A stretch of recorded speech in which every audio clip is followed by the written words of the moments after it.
Bonjour à tous, est-ce que vous allez bien? Vous m'entendez ce matin? Est-ce que vous êtes tous là ce matin? Faites un signe de la main comme ça. Qui est heureux d'être ici dans la maison du Seigneur ce matin? Je vous invite donc à vous rapprocher, tous ceux qui sont aussi dans le hall d'entrée. C'est un jour de fête aujourd'hui, n'est-ce pas? Est-ce que vous êtes d'accord avec moi? C'est un jour de fête.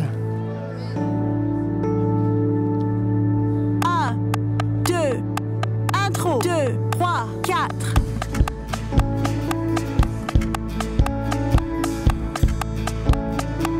Intro.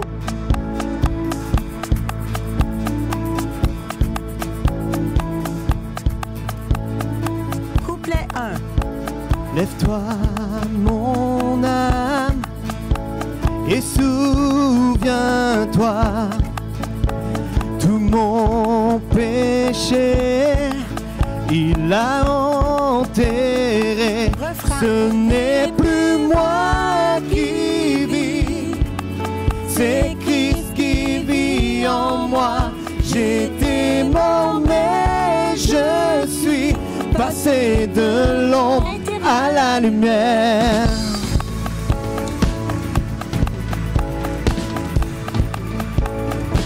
Couplet 2.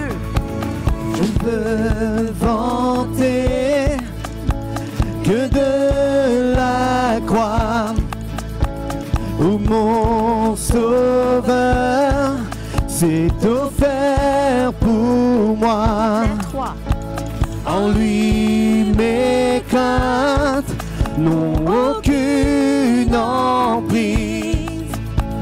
Donc mort,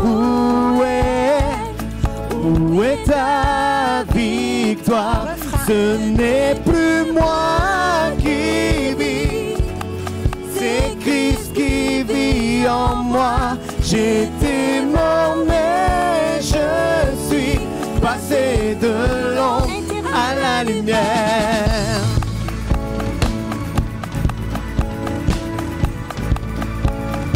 Interlude. Nous pouvons tous déclarer ensemble. Pont. Tout en moi veut t'adorer. Tout en moi veut t'adorer. Pont. Tout en moi veut t'adorer. Tout en moi veut t'adorer.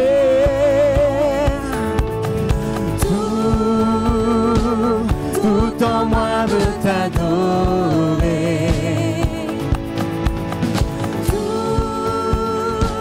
Tout en moi veut t'adorer. Refrain.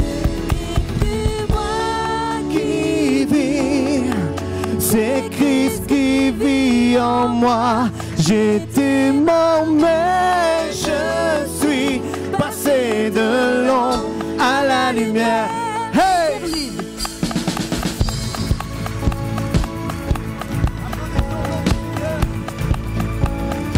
Interlude.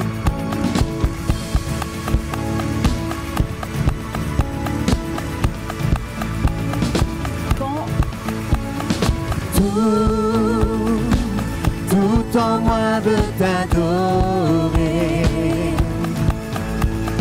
Tout en moi. veut t'adorer. Pont. Tout en moi veut t'adorer.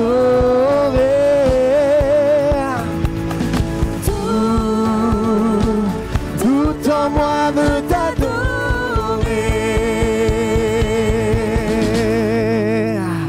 Applaudissons le nom du Seigneur ce matin. Alléluia. Vraiment, nous pouvons témoigner ce matin de cette grâce incomparable qu'il nous donne chaque jour. Alléluia. Vous voulez chanter avec nous ce matin?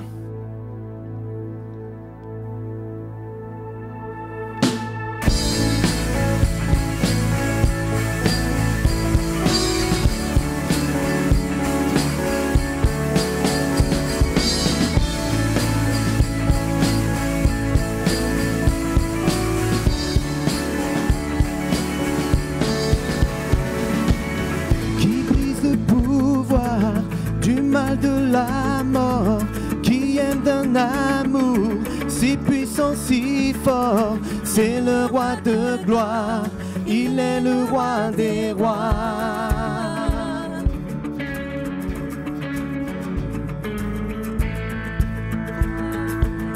Par un saint tonnerre qui nous émerveille, par tant de mystères, c'est le roi de gloire, il est le roi des rois. Quelle grâce incomparable, quel amour infini, que tu aies pris ma croix,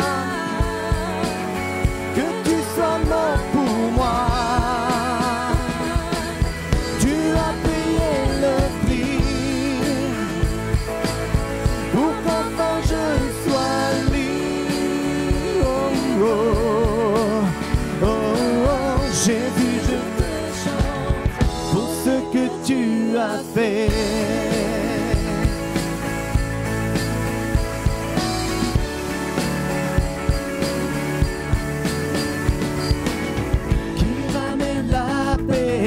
Dans la confusion, change les orphelins en fils et en filles.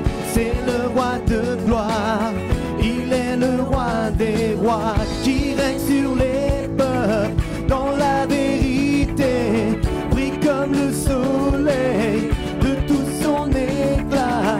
C'est le roi de gloire, il est le roi des rois.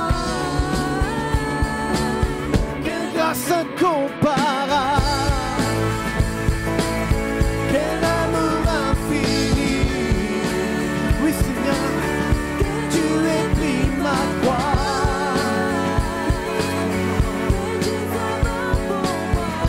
tu as payé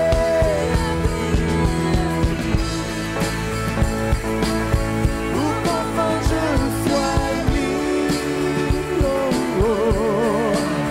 oh. Jésus, je te chante pour ce que tu as fait. Et digne est l'agneau immolé, et digne est le roi vainqueur sur la mort. Et digne est l'agneau immolé, et digne est le roi vainqueur sur la mort. Digne est l'agneau immolé, et digne est le roi vainqueur sur la mort. Digne est l'agneau immolé, digne est le roi vainqueur sur la mort. Digne est l'agneau immolé, digne est le roi vainqueur sur la mort. Oui, tu es digne, digne, digne. Quelle grâce incomparable, quel amour infini, que tu aies pris ma croix, que tu sois mort, tu as payé.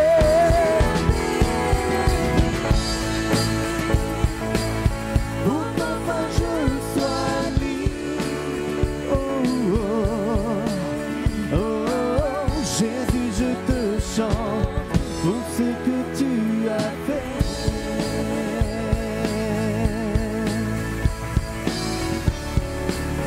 oh, pour ce que tu as fait,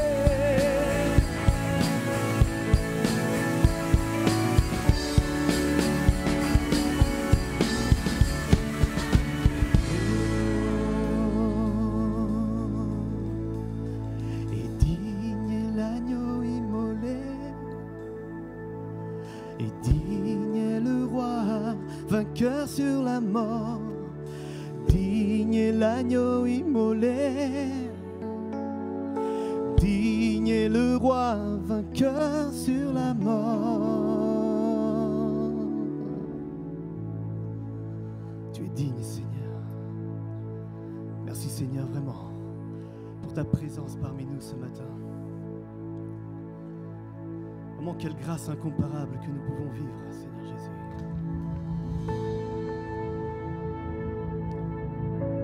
Toi seul connais mes pensées. Toi seul connais mon cœur, Seigneur Jésus.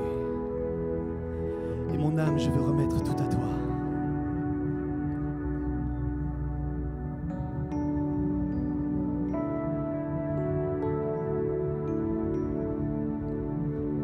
Mon âme soupire après toi. Parle, élève ta voix, je veux t'obéir. Je veux te servir.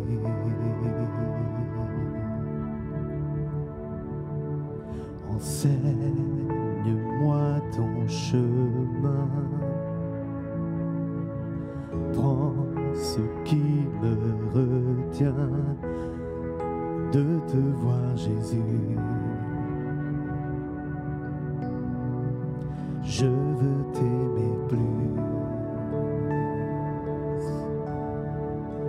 Car tu dis, ceux qui te cherchent te trouvent. Je t'en prie, mon Dieu, porte-moi secours. Donne-moi un cœur tout entier et complètement dévoué. Fais ce que tu veux. Fais ce que tu veux de ma vie. Je veux te donner corps et âme pour ce qui fait vibrer mon cœur. Fais ce que tu veux. Fais ce que tu veux pour ta gloire. Alléluia.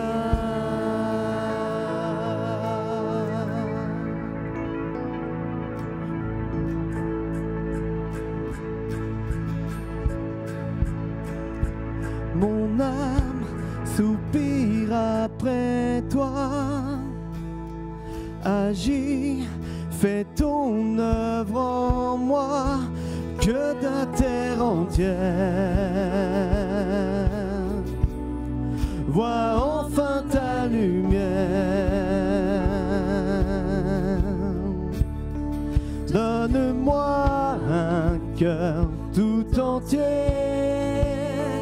et complètement dévoué. Fais ce que tu veux. Fais ce que tu veux de ma vie. Je veux te donner corps et âme pour ce qui fait vibrer ton cœur. Fais ce que tu veux. Fais ce que tu veux pour ta gloire. Alléluia.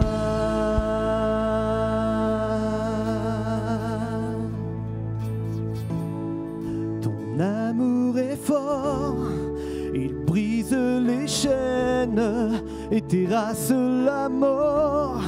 Non, rien ne te freine, tu as tout donné pour que j'aie la vie. Prends mon cœur tout entier, Seigneur, me voici. Ton amour est fort, il brise les chaînes et terrasse la mort. Non, rien ne te freine, tu as tout donné pour que j'aie la vie. Prends mon cœur tout entier, Seigneur, me voici.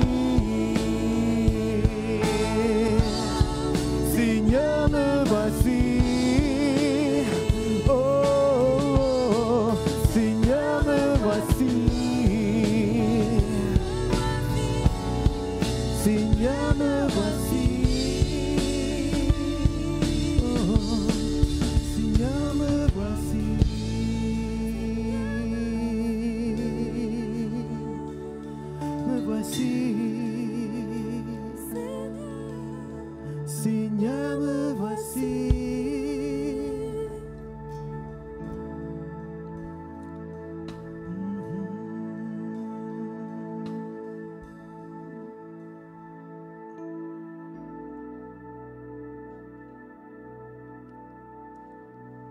Nous avons chanté ce matin, nous avons demandé à Dieu de prendre ce qui nous retient, de le voir agir. Nous avons chanté, Seigneur, ton amour est fort, non rien ne te freine. Nous sommes pendant le temps des miracles, un temps dédié pour les besoins de chacun, un temps où on se tient devant le trône de la grâce et où on demande à Dieu d'intervenir dans nos situations. Donc je vous invite ce matin, chacun, avec vos problèmes, vos problématiques, peut-être vos maladies, des problèmes financiers, peu importe ce que vous vivez, comme on a chanté, rien ne freine Jésus. Quelle que soit la gravité, quelle que soit la longueur du temps dans lequel on est malade, par exemple, rien n'est impossible à Dieu. Nous avons un Dieu victorieux sur la croix qui a tout accompli, on l'a chanté ce matin. Nous avons un Dieu qui fait encore des miracles aujourd'hui. Et nous le croyons parce que nous le vivons au quotidien ici. Et cette semaine, le Saint-Esprit m'a conduit à lire l'histoire de la femme à la perte de sang. Je ne vais pas vous lire tout, c'est dans Marc 5, mais je vais vous lire juste un petit extrait où cette femme, ça fait 12 ans qu'elle souffre avec cette perte de sang. Elle est à l'écart de la société, elle a du mal, elle a perdu tout son argent parce qu'elle a été voir des médecins. En résumé, ça donne ça. Et elle a entendu parler de Jésus et elle se dit, c'est aujourd'hui que je serai libérée. C'est aujourd'hui qu'il y aura un changement dans ma vie. Et je vous invite à avoir cette attitude ce matin, à croire qu'aujourd'hui, il y aura une différence. Aujourd'hui, Jésus s'arrête et Jésus va faire une différence dans ma situation. Et donc elle dit, ayant entendu parler de Jésus, elle vint dans la foule par derrière et toucha son vêtement, car elle se disait, si je puis seulement toucher ses vêtements, je serai guérie. Et au même instant, le sang s'arrêta et elle sentit dans son corps qu'elle était guérie de son mal. Et vraiment ce matin, je vous invite, on va prier, je vous invite à avoir cette même attitude. Et cette attitude d'audace, cette attitude de foi fait toute la différence. Seigneur Jésus, nous sommes là devant toi avec nos problématiques. Seigneur, même sans te le dire, tu connais nos situations. Tu sais par où on passe. Tu sais comment on est, si on est désespéré au fond du gouffre, Seigneur Jésus. Tu connais nos cheminements. Mais ce matin, Seigneur, nous voulons venir devant toi d'une façon particulière, d'une façon différente de d'habitude, Seigneur, parce que nous voulons voir la différence dans nos vies. Nous voulons témoigner, Seigneur, de ta gloire dans nos vies, Seigneur Jésus. Seigneur, je prie pour ceux qui sont malades. Tu dis dans ta parole que tu as tout accompli à la croix, Seigneur. Tu es mort, Seigneur, et que par tes meurtrissures, nous sommes guéris. Seigneur, face à la maladie, je proclame la guérison ce matin. Face à la maladie, Seigneur, je proclame la guérison. Pour ceux qui sont malades ce matin, Seigneur, nous proclamons que tu les guéris dans le nom puissant de Jésus. Face à la pauvreté, je déclare la provision divine ce matin.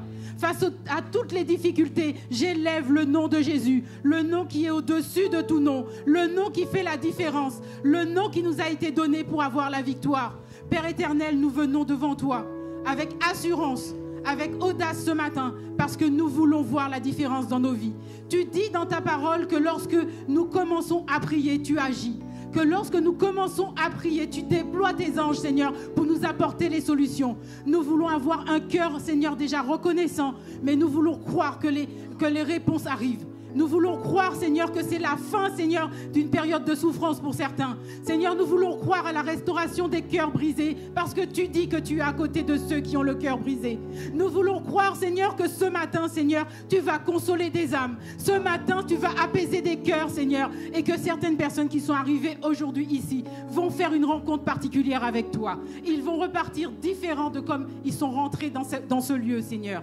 Merci Seigneur pour ce que tu vas faire. Merci Seigneur Jésus parce que tu n'es pas un Dieu pour mentir ni pour te repentir. Seigneur, merci parce que tu vas répondre à nos requêtes. Dans le nom puissant de Jésus, je t'ai prié.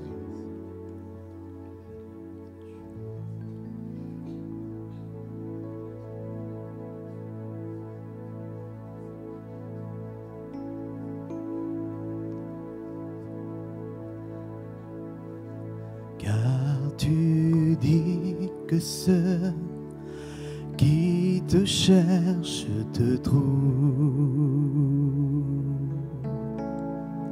Je t'en prie, mon Dieu, porte-moi secours. Je veux me tout entier et complètement dévoué.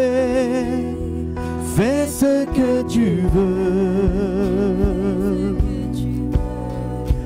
Fais ce que tu veux de ma vie. Je veux me donner corps et âme pour ce qui fait vibrer ton cœur. Fais ce que tu veux.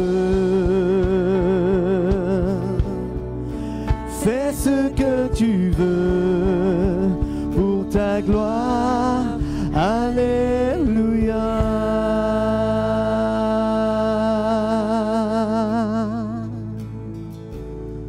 Ton amour est fort, il brise les chaînes et terrasse la mort. Non, rien ne te freine, tu as tout donné pour que j'aie la vie. Prends mon cœur tout entier. Seigneur, me voici, ton amour est fort, il brise les chaînes et terrasse la mort. Non, rien ne te freine, tu as tout donné pour que j'aie la vie. Prends mon cœur tout entier, Seigneur, me voici. Seigneur, me voici. Hey, yeah. Seigneur, me voici. Seigneur, me voici. Oh, Seigneur, me voici.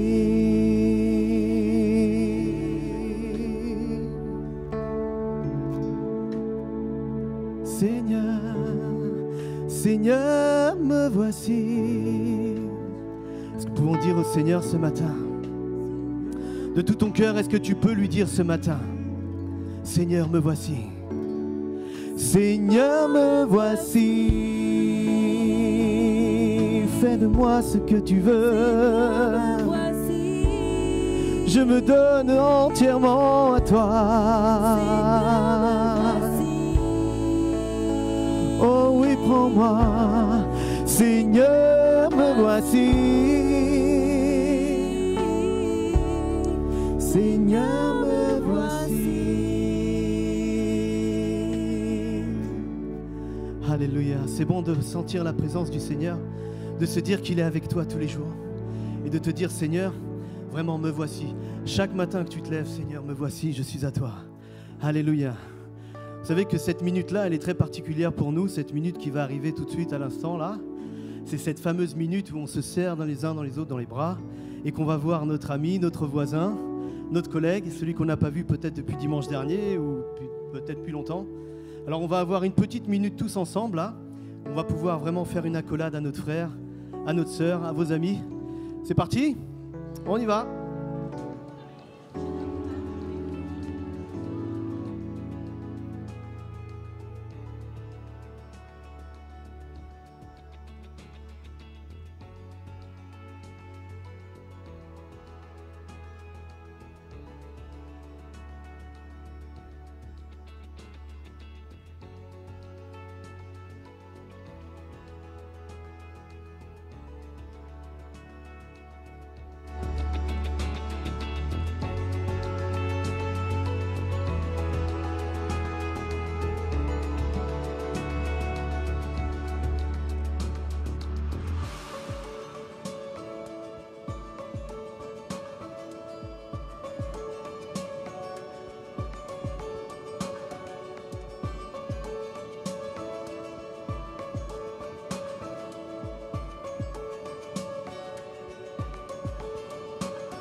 Bonjour à tous, vous n'avez pas vu, mais il y a eu 2 minutes. C'est normal, pendant 30 secondes, il n'y avait pas de son. Je vous invite à vous asseoir, le programme de ce matin et il y a des choses.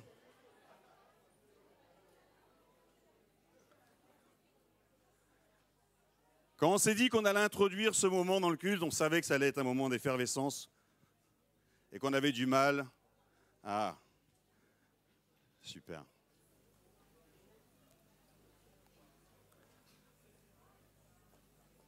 Alors pour ma part, j'aimerais souhaiter la bienvenue à ceux et celles qui sont ou qui seraient ici pour la toute première fois. On réserve toujours une chaleureuse bienvenue à toutes ces personnes et on veut vous accueillir chaleureusement. Alors bienvenue au milieu de nous. Alors je vais quand même passer une info, vous allez comprendre quel est leur contexte, quoique. François? Il est où François? Mince, il est peut-être parti au toilette, je vais le gêner. Alors, peut-être que quelqu'un peut prendre le relais de François et nous mettre un peu d'eau chaude dans la piscine. Sinon, il y en a peut-être quelques-uns qui seront... personne ne se lève, mais c'est... Ah, il arrive. On applaudit François! Wouh!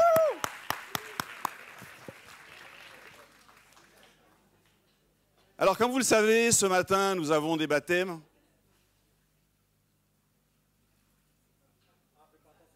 Ah, ça va être long. Non, mais pourquoi tu mets pas le tuyau? J'arrive. Alors, quelques annonces. Alors, évidemment, l'offrande, vous savez, on a plusieurs façons de lever l'offrande. On ne fait pas traditionnellement, vous savez, dans la plupart des églises, on passe le panier, ou alors les gens viennent.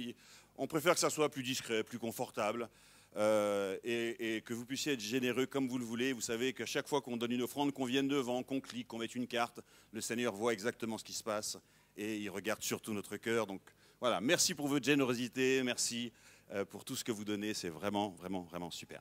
Alors, ensuite, on a... Alors, mes petits amis, ils vont faire défiler tout ça. Voilà, donc les groupes de connexion, vous êtes nombreux à vous être inscrits. Il y a exactement 98 personnes inscrites dans les groupes de connexion, ce qui est pas mal. Je crois qu'on peut applaudir tous ceux qui sont inscrits. Et il y a encore de la place. Alors, ce que j'ai fait... J'ai imprimé l'ensemble des groupes, ils sont à l'accueil.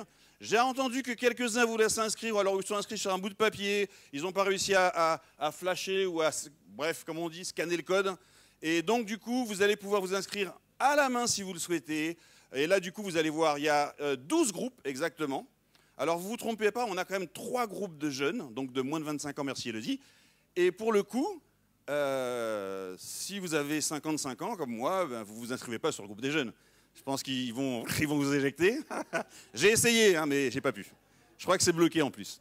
En tout cas, il y a plein d'autres groupes. Donc, il y en a 9 pour les adultes. Alors, avec enfants, sans enfants, en fonction de là où vous êtes géographiquement, vous allez voir, vous allez forcément trouver un groupe qui vous plaît. Voilà. Il y avait l'annonce des baptêmes, ils l'ont enlevé. Mais aujourd'hui, comme vous le savez, on a 2 personnes qui vont se faire baptiser. On va entendre quelque chose, enfin, ils ne peuvent pas raconter toute leur histoire, mais on va entendre quelque chose de leur histoire. Et je vous rappelle que vendredi, nous avons notre premier culte, première soirée d'adoration, vendredi 14 octobre à 19h30. La salle sera configurée comme ça et on vous attend tous. Alors, juste avant les baptêmes, nous allons avoir donc Gaëtan qui va nous partager la parole et il se propose de nous emmener dans une réflexion. Celle qui est, ok, on s'est baptisé, le Seigneur nous sauve, il nous appelle, mais est-ce que c'est tout ce que le Seigneur attend de nous? Donc tout à l'heure, Gaëtan va nous partager là-dessus.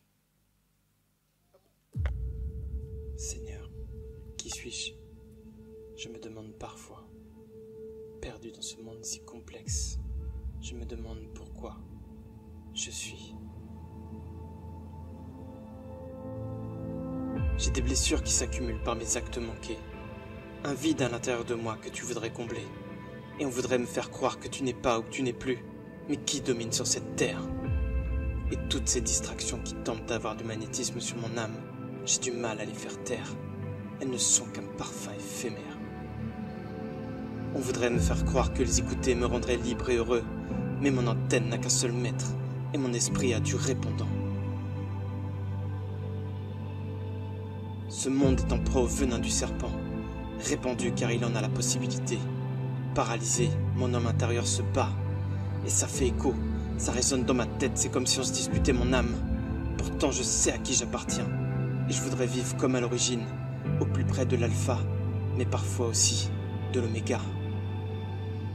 Parfois j'en ai assez de ces luttes qui me font sombrer et je tombe. Pourvu que ce soit à genoux, car c'est là où je suis le plus fort. Mon enfant, j'ai déjà tout accompli. La victoire est à toi. Maintenant, bats-toi, insurge-toi. Je suis un enfant de Dieu. J'ai chassé le vieil homme qui sévissait dans ma vie avant de te connaître. Je suis un enfant de Dieu. C'est mon identité, c'est celui que je suis désormais. Je ne permets plus au malin d'accéder à ma vie, mon cœur et mon âme, car Jésus a versé son sang pour moi. Je suis justifié par Dieu. Alors j'ai commandé à la tristesse et je lui ai dit de déguerpir. J'ai fait face à l'esprit de peur et je lui ai ordonné de s'en aller au loin de moi. Je me suis fâché contre l'esprit d'impureté et je lui ai dit qu'il n'a plus sa place en moi. J'ai parlé avec autorité à la maladie et je l'ai fait partir car je suis guéri. J'ai pris la parole contre tout esprit mauvais qui m'avait enchaîné. Je les ai chassés au nom de Jésus parce que ce sang a coulé, parce que Dieu a déjà obtenu la victoire à la croix pour moi, parce qu'il m'a donné toute autorité pour écraser les scorpions et les serpents et que son sang m'a rendu libre. Il m'a rendu libre. J'ai tranché la tête de Goliath et j'ai poussé un cri de guerre. Maintenant, je résisterai au mal en m'appuyant sur la vérité. J'ai rejeté la tristesse. Je me suis insurgé contre le malin et son armée des ténèbres. Les racines d'amertume qui obscurcissaient ma vie ne sont plus. Oh, merci Jésus. Je suis passé de l'ombre à la lumière.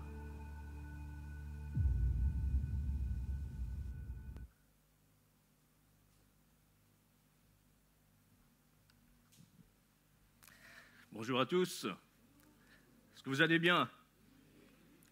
Vous êtes en forme? La Bible dit quand 2 ou 3 sont réunis en mon nom, après, je suis au milieu d'eux. Moi, je crois ce matin, le Seigneur est au milieu de nous.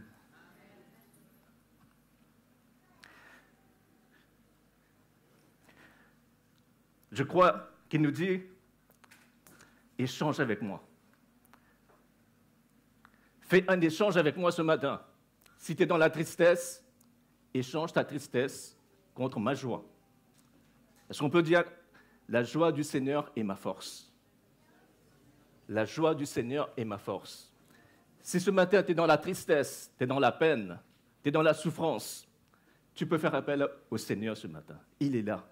Peut-être tu ne le vois pas, mais il est là. Seigneur, ouvre nos yeux spirituels ce matin. Ouvre nos cœurs, qu'on puisse te voir à l'œuvre. Le Seigneur est là. Alors ce matin, ne restez pas avec vos fardeaux ce matin. Échangez vos fardeaux contre la grâce de Dieu. Et soyez vraiment le cœur tout entier pour Dieu ce matin. Tu lui dis, Seigneur, viens dans ma vie. Je veux vraiment vivre ce moment avec toi. Vivre cette intimité avec toi. Amen. Alors, la semaine dernière, Grâce a partagé sur le thème vision et engagement. Vision et engagement. Et Grâce avait partagé la semaine dernière sur il n'est pas bon pour que l'homme et la femme soient seuls. Et elle avait parlé du psaume 133. C'est un psaume connu qu'on a partagé nous aussi dans le groupe de connexion. Et le psaume dit qu'il est bon et agréable pour les frères et les sœurs de demeurer ensemble. Et puis il continue, il dit c'est comme l'onction qui est versée sur la tête d'Aaron, qui coule là, sur sa tête, sur sa barbe, sur ses vêtements.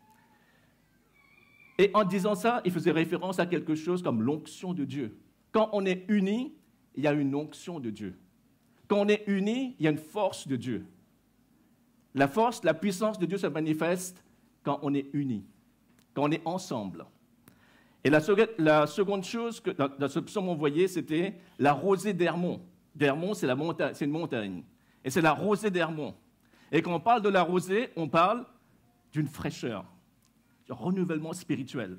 Quand on est ensemble, les chrétiens sont ensemble, ils louent le Seigneur, ils œuvrent ensemble pour le Seigneur, et il y a un rafraîchissement spirituel. Amen. Alors ça, c'était la semaine dernière.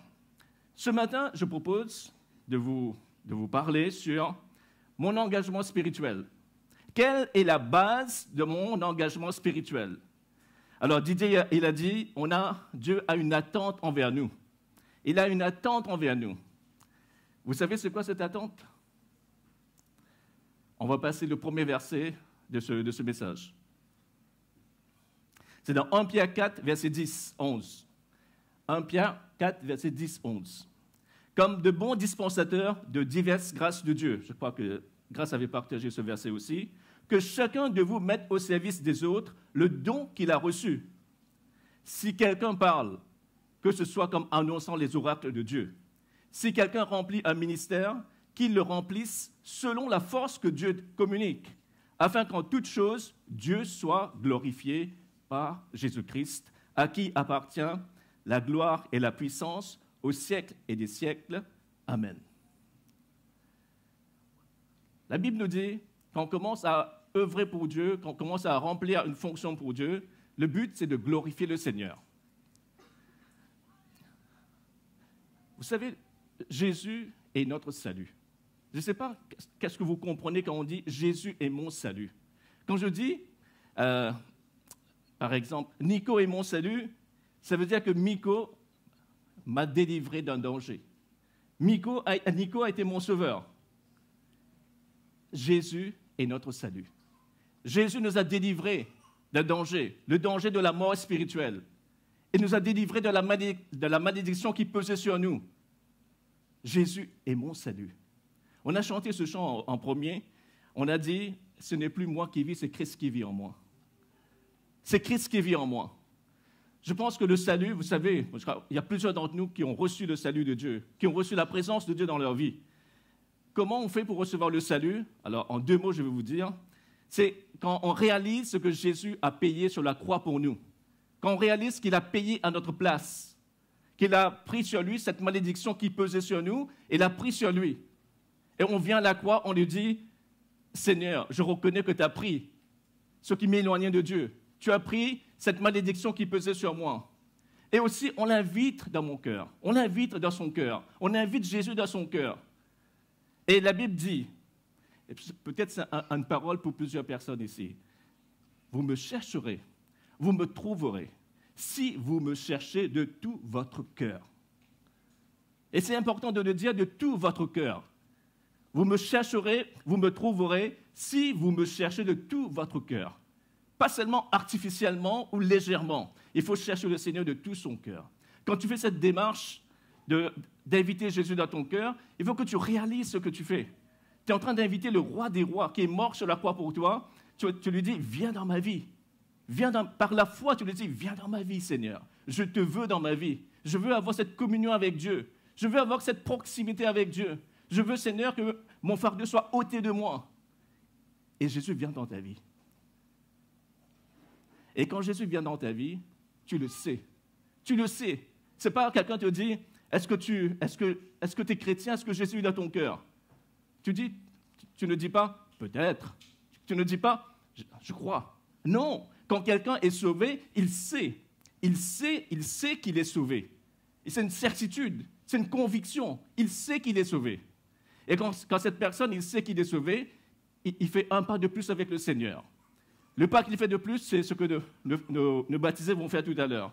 Ils prennent leur baptême. Alors, on va faire les baptêmes tout à l'heure. C'est quoi le baptême? La première chose, le baptême ne sauve pas. Le baptême, c'est quelque chose qui s'est passé dans ma vie antérieurement. Qu'est-ce qui s'est passé dans ma vie antérieurement? C'est que j'ai accepté Jésus dans ma vie. Et je vais démontrer que Jésus est dans ma vie par le baptême. Le baptême ne sauve pas. Quand je vais prendre le baptême et quand je vais être immergé dans l'eau, c'est je suis mort à ma ancienne vie. Et quand on me retire de l'eau, c'est pour vivre une nouvelle vie en Christ. C'est quelque chose qui s'est passé dans ma vie que je vais démontrer par le baptême. Alors, pour ceux qui croient que le baptême sauve, non, le baptême ne sauve pas. Le baptême, c'est un témoignage de quelque chose qui s'est passé dans ma vie. Alors, et quand on est chrétien, on a pris notre baptême, on aspire à être disciple du Seigneur. Et il y a quelque chose que Dieu nous demande quand on est disciple du Seigneur. Il y a une attente de Dieu dans le cœur de Dieu, une attente dans son cœur. Et vous savez c'est quoi cette attente? Est-ce que quelqu'un sait c'est quoi cette attente de Dieu quand on est disciple du Seigneur? On va le lire dans Marc 10, verset 45. Peut-être qu'il n'y a pas de verset, mais je vais vous dire. Jésus va dire à ses disciples dans Marc 10, il va dire, « Je ne suis pas venu pour être servi, je suis venu servir. Je ne suis pas venu pour être servi, je suis venu servir. » Il est venu en tant que serviteur sur cette terre. Et vous savez, vous avez été sauvés. Si vous avez accepté Jésus dans votre cœur, vous avez été sauvés pour servir. Dans Galates 5, verset 13, il le dit, « Je suis sauvé pour servir. » Amen. Dans la parabole des talents, vous savez, Jésus avait raconté une parabole à ses disciples. Il avait dit, il y a un qui a 5 talents, une autre personne qui a 3 talents, et une autre personne qui a 1 talent. Et quand il raconte cette parabole, il le raconte avec une attente envers son peuple. Il dit que celui qui a 5 talents puisse les faire fructifier pour avoir 5 autres. Que celui qui a 3 talents puisse les faire fructifier pour avoir 3 autres. Il dit que celui qui a 1 talent aussi puisse le faire fructifier pour avoir un autre talent. Et laisse-moi te dire, si Jésus est venu dans ton cœur, il t'a donné quelque chose. Jésus ne vient jamais dans la vie d'une personne sans lui communiquer une grâce de Dieu, un don particulier, un talent particulier. Tu as des talents naturels, tu as des dons spirituels. Peut-être tu ne le sais pas, mais tu l'as. Quand Jésus vient dans une vie, il vient avec des cadeaux. C'est le Père Noël. Il vient avec des cadeaux dans ta vie. Et tu dois découvrir ce que tu as pour le mettre au service de Dieu. Pierre, on a lu Pierre. Pierre va dire, comme des bons dispensateurs, mettez au service des autres le don que vous avez reçu. Amen. Dans Jean 15, et Jésus parlant avec ses disciples, il va dire, mais ce n'est pas vous qui m'avez choisi. Il dit à ses disciples, c'est moi, je vous ai choisi, je vous ai établi, afin que vous alliez et que vous portiez du fruit. Voilà l'attente du Seigneur. L'attente du Seigneur, c'est que tu portes du fruit. On peut dire avec moi ça?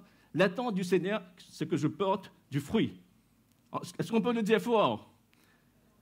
Je n'entends pas. Le Seigneur veut que je porte du fruit pour lui. Amen. Alors, la question qu'on se pose, est-ce que je porte du fruit? Est-ce que je porte du fruit pour le Seigneur? Comment ma vie puisse contribuer à faire fructifier les dons et les talents que Dieu m'a donnés? Par où commencer? Par où je dois commencer? À vrai dire, l'Église est un lieu où on peut mettre nos dons et nos talents au service de Dieu. L'Église est un lieu privilégié. Pourquoi? Parce que c'est là que se trouvent nos frères et nos sœurs. Et ensemble, nous sommes plus forts. On peut s'engager dans l'Église pour mettre au service de Dieu nos dons et nos talents. Maintenant, il y a une grande différence entre servir le Seigneur et être engagé dans le service pour le Seigneur. C'est deux choses complètement différentes. L'engagement, ce n'est pas seulement de rendre des services ponctuels qu'on n'a rien à faire. Ça, ce n'est pas l'engagement. L'engagement, c'est plus que ça. Ça implique une régularité. Ça impose pour nous une certaine contrainte. L'engagement. Et croyez-moi, on ne peut pas être efficace sans engagement. Parce qu'il faut que les gens puissent compter sur nous. Il faut qu'on soit autonome dans notre action. Et il faut aussi que les responsables ne viennent pas constamment nous solliciter pour ce qu'on doit faire. Engagement. Vous savez, aujourd'hui, beaucoup de personnes ont du mal à s'engager. Ils ont du mal à s'engager dans le monde comme avec Dieu. Le mot engagement, c'est quelque chose qui fait peur. Alors peut-être ça peut heurter quelques personnes. Et il y a des gens qui ont du mal à s'engager dans un projet de vie, qui ont du mal à s'engager dans un mariage. Ils préfèrent vivre en concubinage. Il y a certains qui ont du mal à s'engager dans un prêt bancaire et ils préfèrent vivre comme locataires. Il Il y a des gens qui ont du mal à s'engager dans l'Église et ils vivent comme des spectateurs dans l'Église. Et ce n'est pas ce que Dieu veut. Ce n'est pas ce que Dieu veut. L'engagement, c'est une promesse dite par une personne de faire ou de ne pas faire une chose. Je répète, l'engagement, c'est une promesse dite par une personne de faire ou de ne pas faire quelque chose. En tant que chrétien, notre engagement commence par aimer le Seigneur et aimer son Église avec un grand E. Pourquoi les gens ont du mal à s'engager? Je pense, il y a deux raisons principales. Peut-être, il y a cette impression d'obligation. Il y a ce sentiment de culpabilité si je n'arrive pas à faire les choses comme on demande. Obligation et culpabilité. Mais l'engagement chrétien, c'est un engagement qui émane de l'amour. Ça émane de l'amour. Jésus va dire, il n'y a pas de plus grand amour que donner sa vie pour ses amis. Jésus, il est venu, il s'est engagé à fond. Il n'est pas allé à 50%, il est allé à 200%. Il s'est engagé, il a donné sa vie pour nous. L'amour donne. L'amour n'a pas peur de s'engager.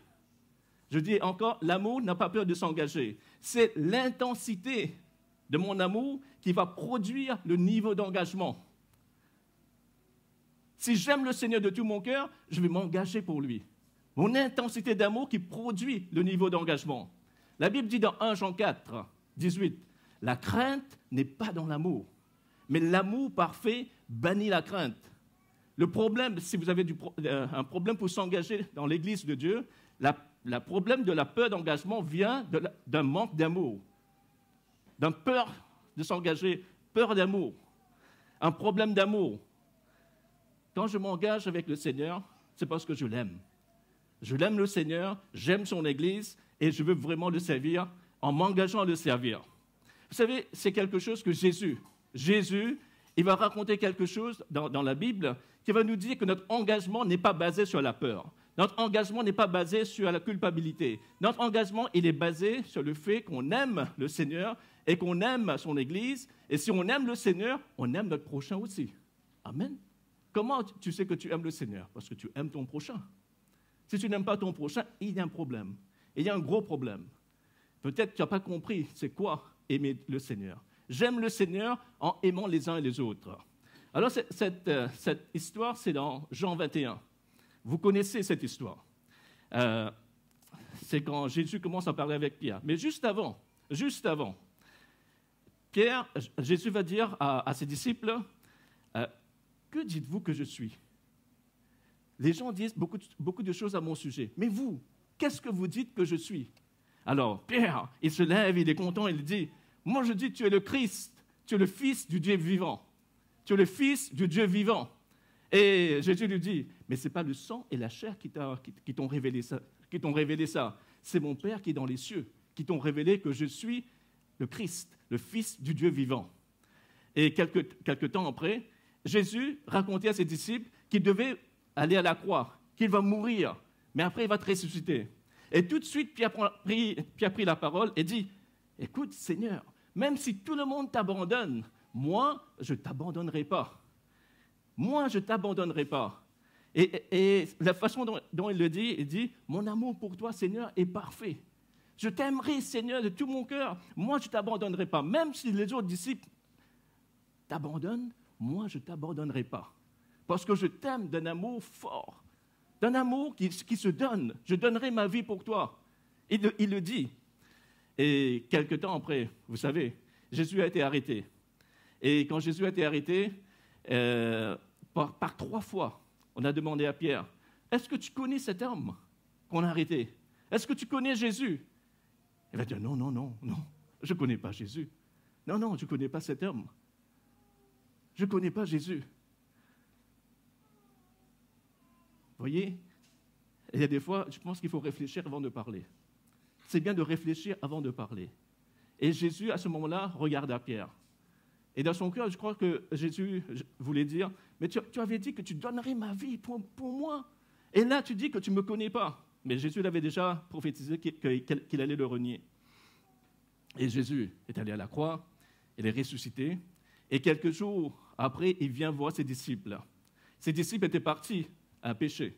Alors il prépare un petit déjeuner pour eux et il les appelle. Ils viennent et après le repas, quand ils ont fini de déjeuner, il dit à Pierre, il dit à Simon, fils de Jonas, est-ce que tu m'aimes? Est-ce que tu m'aimes? Et Pierre lui répondit, Seigneur, tu sais que je t'aime. Tu sais que je t'aime. Au fait, quand Jésus dit à Pierre, est-ce que tu m'aimes? Il lui dit, est-ce que tu m'aimes d'un amour agapé? Est-ce que tu m'aimes d'un amour agapé? Alors, c'est quoi l'amour agapé? L'amour agapé, c'est un amour qui se donne librement, qui n'attend rien en retour. C'est un amour inconditionnel. Il y a des fois, on dit, moi, je t'aimerai parce que tu as fait ça pour moi. Mais l'amour de Dieu est inconditionnel. Il n'a pas de condition. L'amour de Dieu est désintéressé. L'amour de Dieu est affranchi d'ego. Il est au-delà de l'émotionnel. Ça, c'est l'amour de Dieu. Et quand il demande à Pierre, est-ce que tu m'aimes d'un amour agapé? Pierre répondit, Seigneur, moi, je t'aime beaucoup, mais comme un ami. Je t'aime beaucoup, mais comme un ami. Et Jésus lui dit, est-ce que tu m'aimes d'un amour agapé? Il dit non, je t'aime d'un amour philéo. Pierre, est-ce que tu m'aimes d'un amour agapé? Non, je t'aime d'un amour philéo. Je t'aime comme un ami.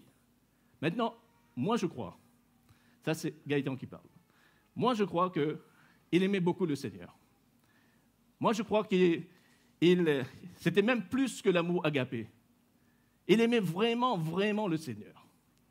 Mais comme il a dit, il a renié le Seigneur, il ne pouvait pas réclamer ce type d'amour. Il ne pouvait pas dire à Jésus, oui Seigneur, moi je t'aime d'un amour agapé.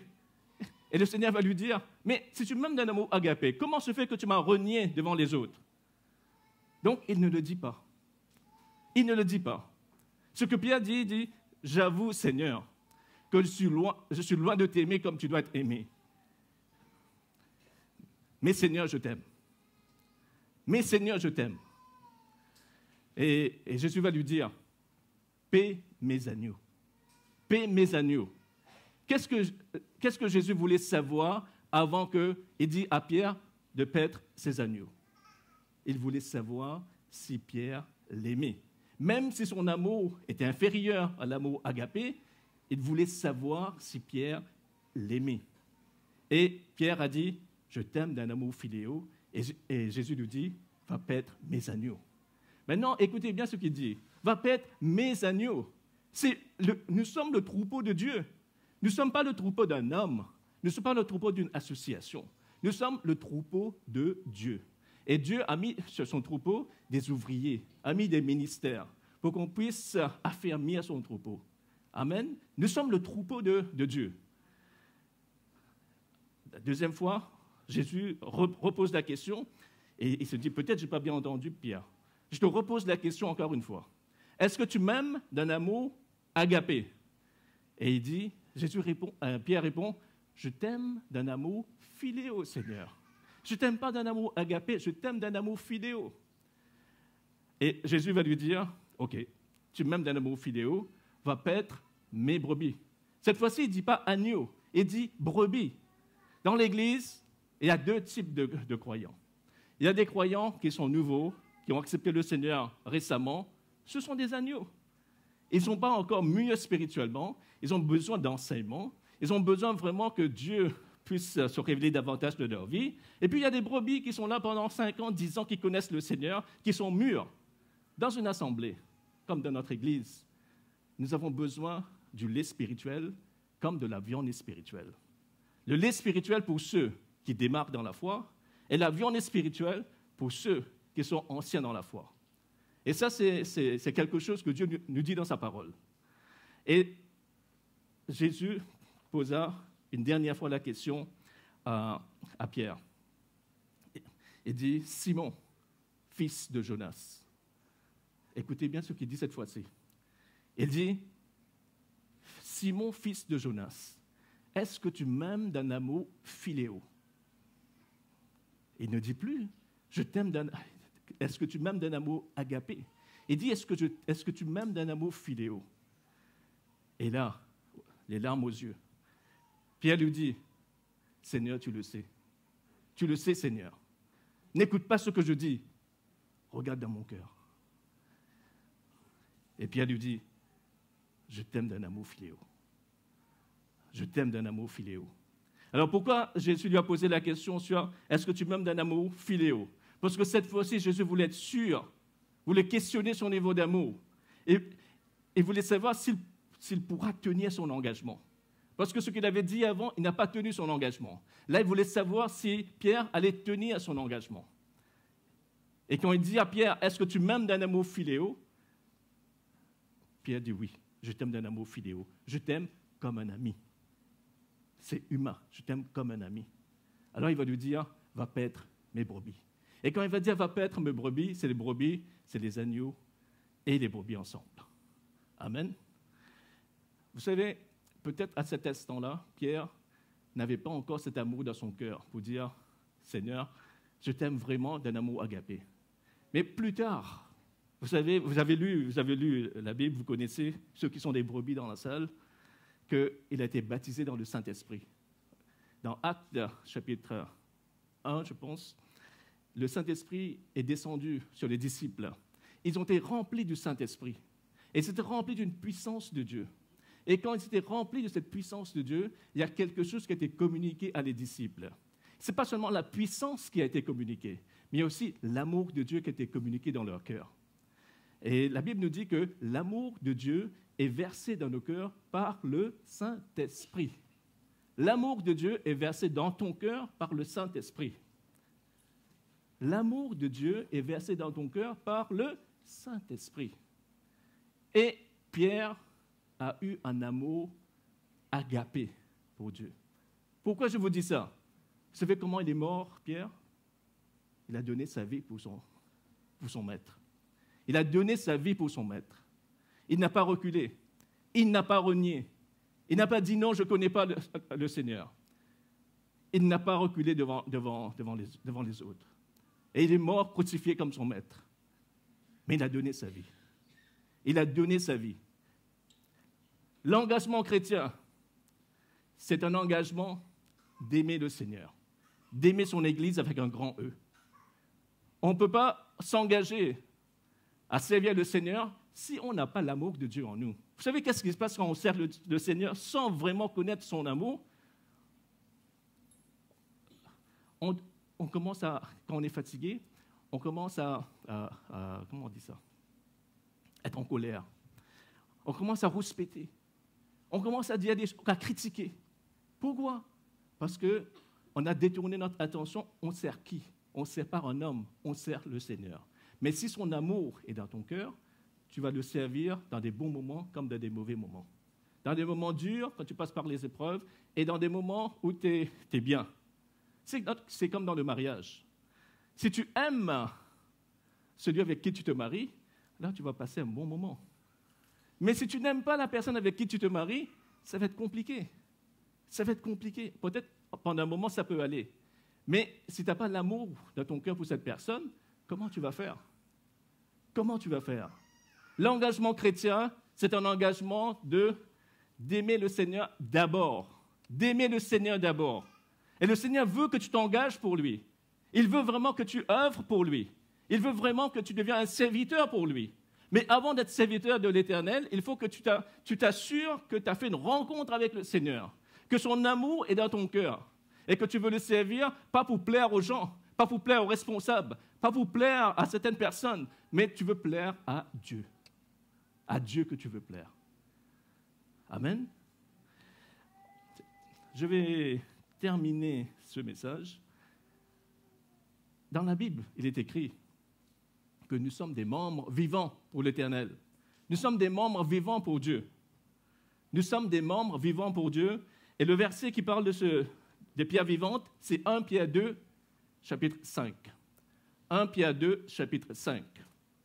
Il dit, « Et vous-même, en tant que pierre vivante, laissez-vous édifier pour former une maison spirituelle. » Imaginez ce bâtiment. Et on doit mettre des pierres partout. On doit mettre des pierres vivantes partout. Et il y a de la place dans les murs, on a de la place pour mettre des pierres. Vous avez votre place dans l'église.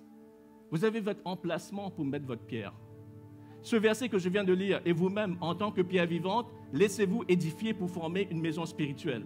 Laissez-moi vous dire ce matin, vous êtes des pierres vivantes. Si Jésus vit dans ton cœur, tu es une pierre vivante pour le Seigneur. Je regardais plusieurs traductions, qu'est-ce que ça veut dire quand il dit « laissez-vous édifier pour former une maison spirituelle ». Il y a une version qui dit « prenez place, vous aussi, comme des pierres vivantes, dans la construction du temple spirituel. » Prenez place. Prenez place comme des pierres vivantes dans la construction. Dans la construction. Et il y a un autre verset qui dit « entrez dans la construction de la maison habitée par l'Esprit ». Entrez dans la construction de la maison habitée par l'Esprit. Entrez. Entrez, mes amis. Entrez dans la construction habitée par l'Esprit. L'Église, avec un grand E, est habitée par l'Esprit. Entrez dans la construction.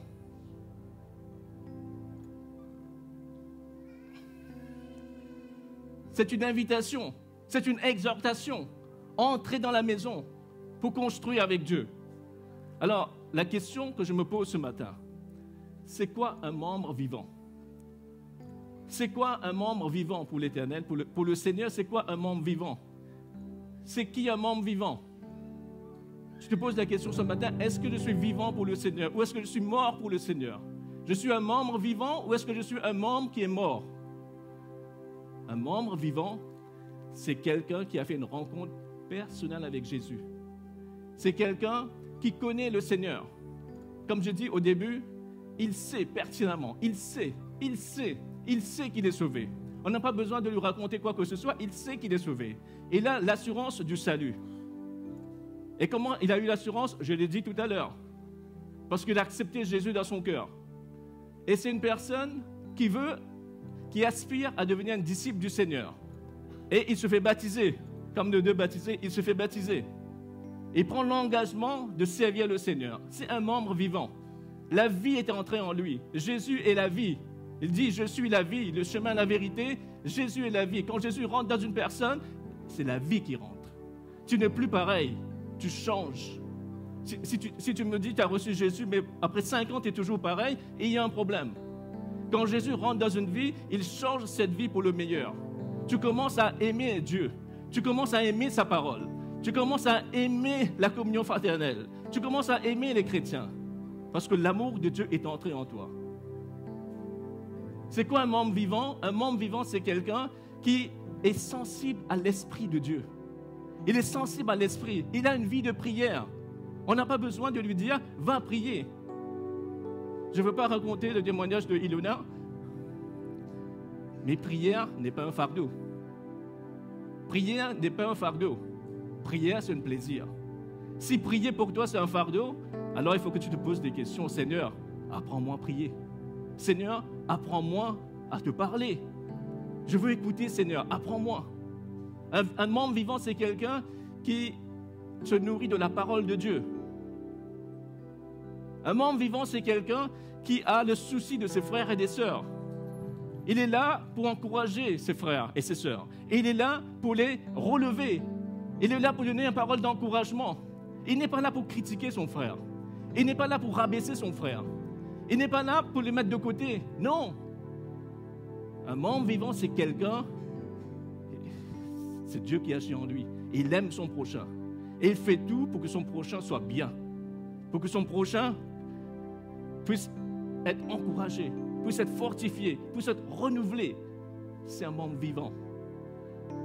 Un membre vivant, c'est quelqu'un qui traduit sa foi en action.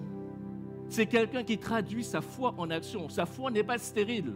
Sa foi est animée. Il fait des actions pour Dieu. Il est activement engagé dans toutes sortes des œuvres bonnes et nobles. C'est un membre vivant. Alors ce matin, ma question, est-ce que tu es un membre vivant? Je ne veux pas te condamner, ce n'est pas mon but, mais c'est une réflexion. Est-ce que tu es un membre vivant pour le Seigneur? Est-ce que tu es totalement et profondément engagé à respecter l'alliance que tu as faite avec le Seigneur? De le servir. Suis-je totalement engagé à vivre l'Évangile et à vivre la parole de Dieu? Si je le fais, je suis un membre vivant. Amen. On doit se poser cette question. Parce que le salut, c'est une chose. Mais après, il y a autre chose. Servir le Seigneur. Je vais vous lire dans 1 Corinthiens. Je termine par ça. On peut se lever. Je vous invite à vous lever.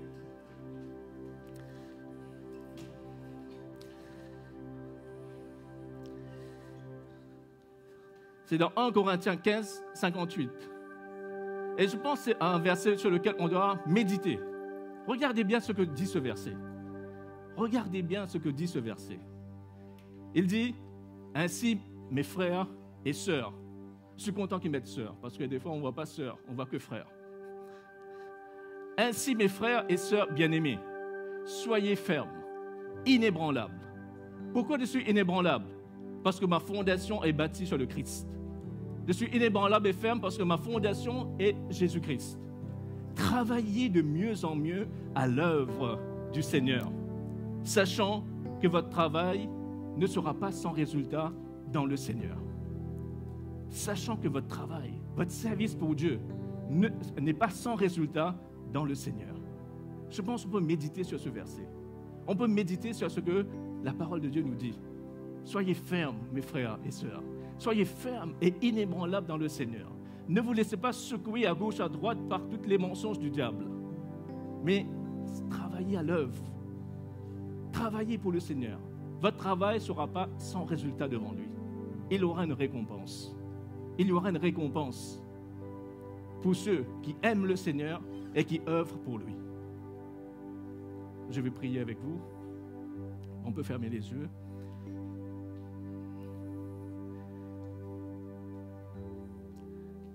Seigneur, nous sommes reconnaissants, Seigneur, que tu nous as sauvés. Nous sommes reconnaissants, Seigneur, que nous sommes devenus enfants de Dieu parce que ton esprit habite en nous, Seigneur. Seigneur, j'ai parlé de l'engagement spirituel de l'Église, Seigneur. L'engagement qu'on prend pour te servir. Et tu dis, Seigneur, que c'est l'intensité de notre amour qui produit l'intensité de notre engagement. Seigneur, on veut apprendre à t'aimer. On veut apprendre, Seigneur, à t'aimer de tout notre cœur, de toute notre force, de toute notre pensée, Seigneur. On veut apprendre, Seigneur, de toi, à t'aimer et de travailler pour toi, Jésus. Nous ne voulons pas rester, Seigneur, des spectateurs de ton Église, mais nous voulons être des acteurs pour toi, Seigneur. Il y a des gens qui croient, mais qui ne s'engagent pas à ta suite. Et ils demeurent des sympathisants, mais ils ne demeurent pas des disciples. Mais nous voulons être des disciples pour toi, Seigneur. Des disciples qui marchent à ta suite, qui vraiment, Seigneur, qui te glorifient. Engager, donner, servir, c'est la plus grande gloire de notre vie. C'est ce qui va donner plus de satisfaction dans notre vie. C'est engager, donner et servir. Et ça donne un sens à ma vie spirituelle. Qu'est-ce qui donne un sens à ma vie de disciple? Qu'est-ce qui donne un sens à mon engagement avec Dieu? C'est le service que je fais pour lui. C'est le temps que je consacre à servir le Seigneur. C'est ça qui donne un sens à ma vie. Seigneur, merci pour ce que tu fais. Je te prie ce matin, Seigneur, pour les baptiser aussi, Seigneur, qui vont prendre leur baptême. Ils se sont engagés avec toi, Seigneur. Ce n'est pas quelque chose de léger. C'est quelque chose, Seigneur, de profond. Et ils se sont engagés avec toi pour te servir, pour vraiment témoigner devant toute l'Église que tu habites dans leur cœur. Merci, Seigneur, pour ce que tu fais. Et je demande de bénir l'Église, Seigneur, de bénir chacun d'entre nous, qu'on soit des membres vivants, Seigneur. Pas des membres morts, des membres vivants pour toi. Et qu'on puisse, Seigneur, accomplir ta volonté dans notre vie. Le plan que tu as pour chacun d'entre nous. Dans le nom de Jésus, que tout le monde dise Amen.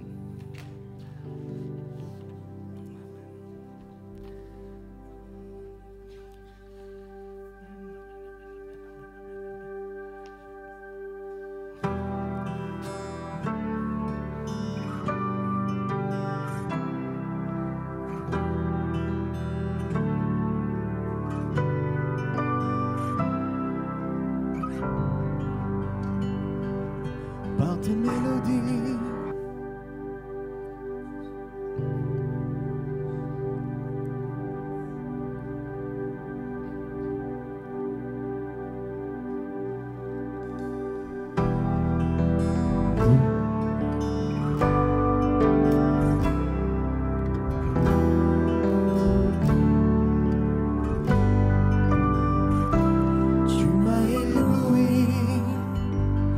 tes mélodies.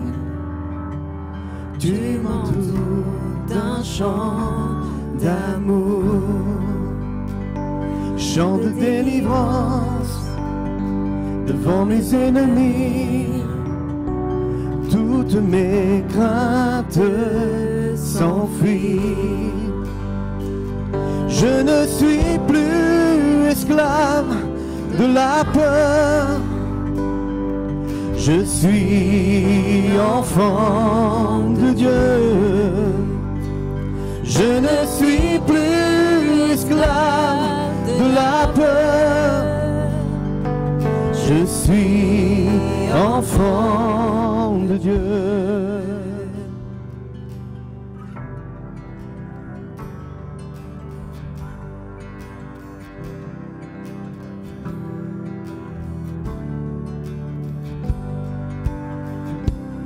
Avant ma naissance, tu m'avais choisi, appelé par ton nom. Tu m'as adopté, je suis de ta famille. Ton sang coule dans mes veines. Et je ne suis plus esclave de la peur.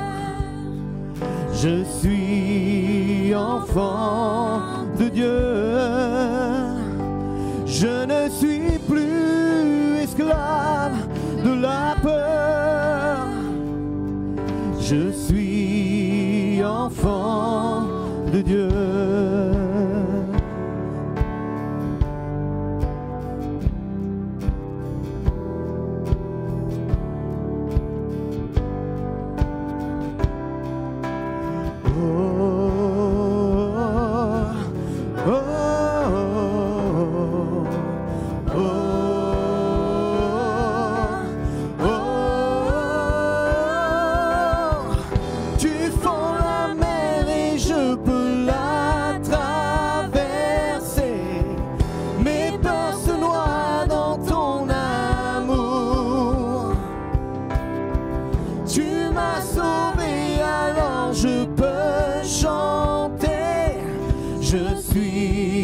Enfant de Dieu, tu fends la mer et je peux la traverser. Mes peurs se noient dans ton amour. Tu m'as sauvé, alors je peux chanter. Je suis enfant de Dieu. Je suis enfant de Dieu. Oh, oh, oh, oh. Je suis enfant de Dieu. Je suis enfant de Dieu. Je suis enfant de Dieu.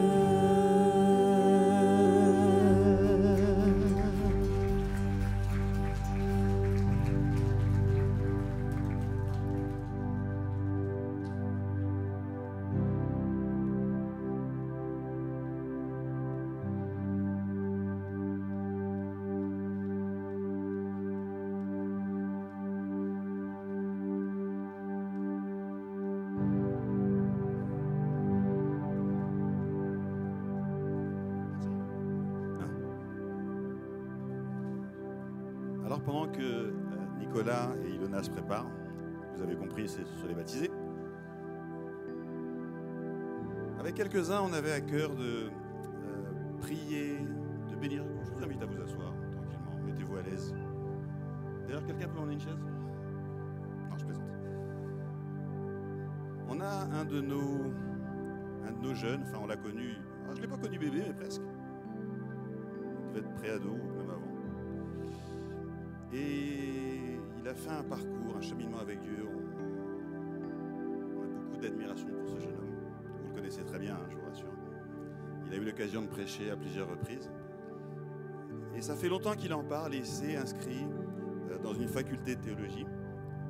Et j'aimerais que toute l'Église puisse être engagée dans cet acte qu'il fait. Je crois qu'il le fait pour lui, pour son ministère, il répond à un appel de Dieu. Et je crois que toute l'Église est impliquée là-dedans. Je demande à Thomas de venir. Alors le premier qui l'a encadré, qui lui a donné peut-être l'envie de suivre le Seigneur, en tout cas les premiers rudiments, enfin, je ne parle pas des parents, qui déjà dès le berceau priaient pour lui donnaient des coups de pipe sur la tête pour que ça rentre. Alors pour ceux qui ne le savent pas, c'est le fils de Gaëtan, qui vient juste de prêcher. Mais je vais demander à Danny de venir, c'est lui qui l'a suivi au tout début.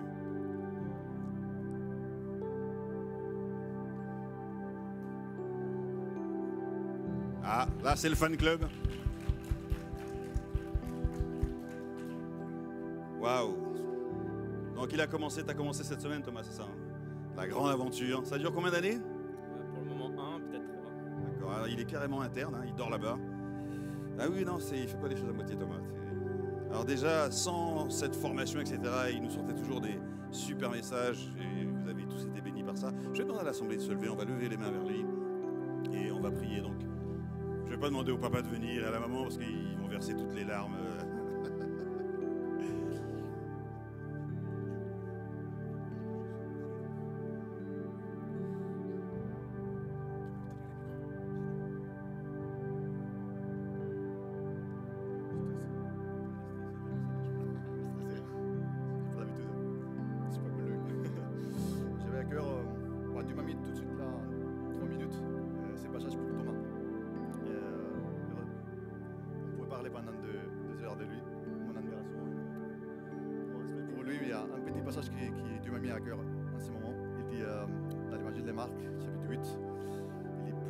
Il appela la foule avec ses disciples et il leur dit, si quelqu'un veut être mon disciple, qu'il renonce en lui-même, qu'il se charge de sa croix et qu'il me suive. En effet, celui qui voudra sauver sa vie la perdra, mais celui qui la perdra à cause de moi et de la bonne nouvelle la sauvera. Moi, je sens que c'est une définition pour résumer Thomas. Il aurait pu continuer sa carrière, gagner de l'argent, faire 1000 trucs.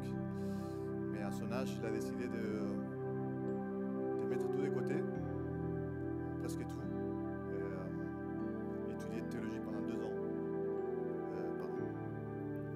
Pardon. 1 an ou 2 ans? Ah ouais, tu dis 1, mais non, c'est pas un, jamais c'est un seul. Tu verras.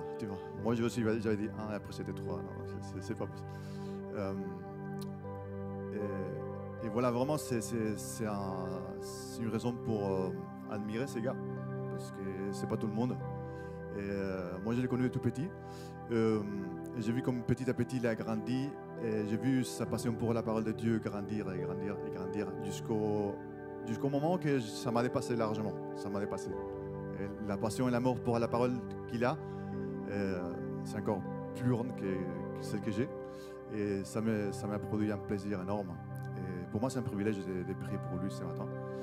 Mes mots, avec mes petits défauts de langage, mais bon, c'est voilà. Mon français, il est limité, mais j'ai prié pour lui. Merci Père, merci pour ce matin, Seigneur. Merci pour ce moment privilégié de pouvoir mettre entre tes mains la vie de Thomas. Tu connais son parcours, tu connais son chemin, tu connais sa vie, tu connais ses défauts, ses talents, tout ce qu'il a. Mais tu as vu que lui, il a renoncé à tout. Il a compris très bien les passages de renoncer à soi-même. Il a même prêché sur ça. Alors, il n'a pas le choix. Il a renoncé à tout. Il a décidé de te suivre, de laisser tout de côté pour toi, et pour comprendre mieux ta parole, pour l'expliquer aux autres, parce que c'est pas évident. Seigneur, que tu puisses de lui faire un pilier dans cette église, quelqu'un qui sait expliquer la parole de Dieu, qui sait la partager. Pas seulement prêcher, sinon l'enseigner aussi. Seigneur, tu vois comment ça passe dans les mondes, comment ça passe dans les églises protestantes. C'est tout et n'importe quoi. Tout le monde enseigne ce qu'il veut, comme il veut, selon les sorts de sa tête.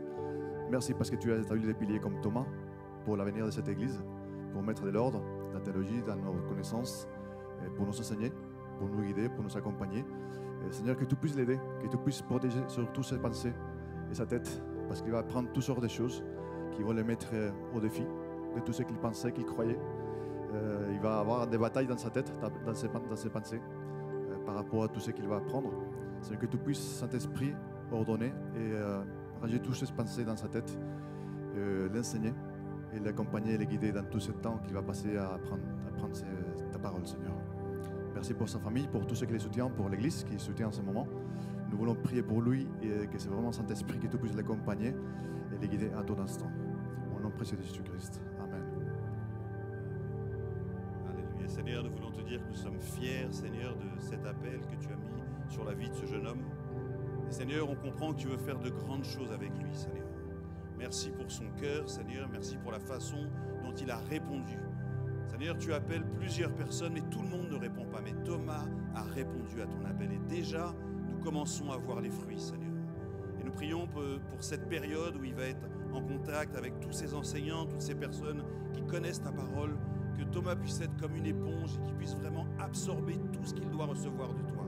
Que ce ne soit pas juste des cours académiques, Seigneur, mais nous prions qu'en même temps, tu forges son cœur, Seigneur, et que tu déposes des révélations dans son cœur, Seigneur, ces révélations dont le monde a besoin. Seigneur, je prie que tu lèves ce jeune homme, Seigneur, aussi haut que tu as prévu de le faire et qu'il n'y ait aucun obstacle, Seigneur. Et Seigneur, nous voulons nous engager, nous, ton Église, à prier pour lui et ce matin, à le bénir au nom puissant de Jésus. Amen. Amen.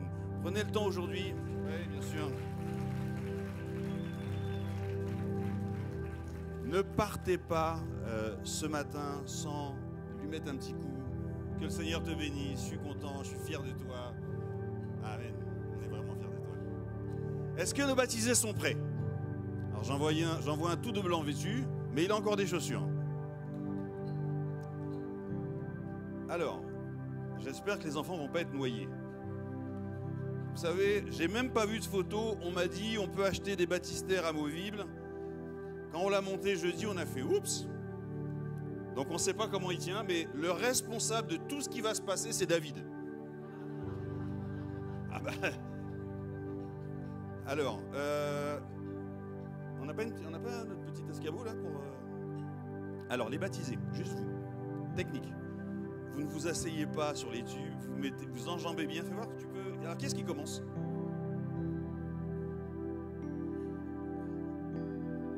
C'est Nico. Alors, Nico, tu vas te mettre dedans. Tu vas passer un pied sans toucher au... regarde déjà, celle-là, c'est chaude. Parfaite. Ah, j'aime bien entendre ça, parfait. Vas-y, passe un pied. T'évites juste la structure. Voilà, tu t'assieds. Tu peux t'asseoir. Ah oui, parce qu'après tu vas te coucher, hein, je te rassure. Et là, on va te regarder. Alors, les baptisés ont enregistré des vidéos où ils répondent à la question...